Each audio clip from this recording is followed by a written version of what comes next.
When prisoners were shackled by their arms to the ceilings of their cells, when prisoners were fitted with collars so they could be slammed headfirst into their cell walls, when prisoners were waterboarded in American-run prisons, trained medical professionals were apparently there, helping. Not helping the prisoners, helping the other guys. We've now got the full, previously strictly confidential Red Cross report on what happened at the CIA's secret prisons. Even just reading the subheadings, the chapter titles, can make you feel like it is impossible that you are reading about your own country. Things like suffocation by water beatings, suffocation by water, beatings by use of a collar, beating and kicking, confinement in a box, prolonged nudity, sleep deprivation, use of loud music, exposure to cold, deprivation of solid food. American-run prison. In the report, the Red Cross tells the U.S. government that its entire black site prison program is against international law. They advise that the U.S. should investigate all allegations of ill treatment and take steps to punish the perpetrators.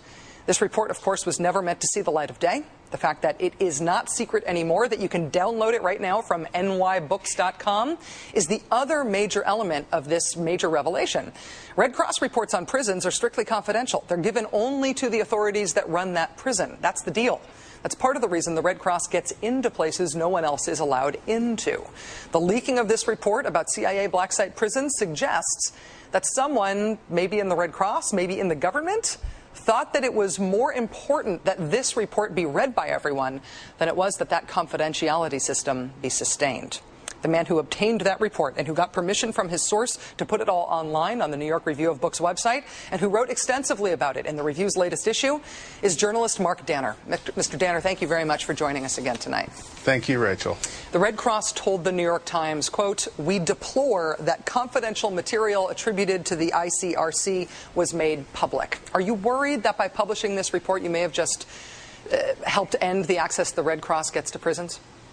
I think it's a real problem. I think also, though, that the publication of the report is in the public interest. It describes in unprecedentedly vivid terms what was done in the black sites by American interrogators and American Central Intelligence agents. And it does so at a time when the former Vice President of the United States, Dick Cheney, is claiming that all of these activities were done legally, according to the Constitution, and that furthermore they were necessary to protect the country, and that President Obama, by stopping them, has left the country vulnerable. So I think this is very much a matter of present debate, not about what was done in the past. And I think it's very much in the public interest that Americans have a chance to read first-person accounts of exactly what was done in these prisons by Americans to detainees under their control. And they can now do that by simply looking at the report at www.nybooks.com, reading it for themselves. It's 40 pages, written in very clear language, easy to read, and I urge them to just have a look at it, read it for themselves.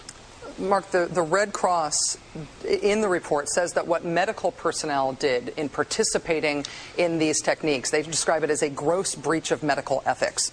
Do we know if these were doctors? Do we know if they were they military medics? Were they CIA employees? Do we know? Well, according to the Red Cross, they were doctors. These doctors appear in the accounts of the detainees. One of them is putting a clip on the finger of one detainee before he's waterboarded, so his heart rate and vital signs can be monitored. So when he is suffocated by water, in the Red Cross phrase, it can be one can keep track and make sure he isn't killed by that procedure. Another doctor is shown examining the single leg of a detainee who lost a leg in Afghanistan, who's being subjected to forced standing. His hands are manacled above his head to the ceiling.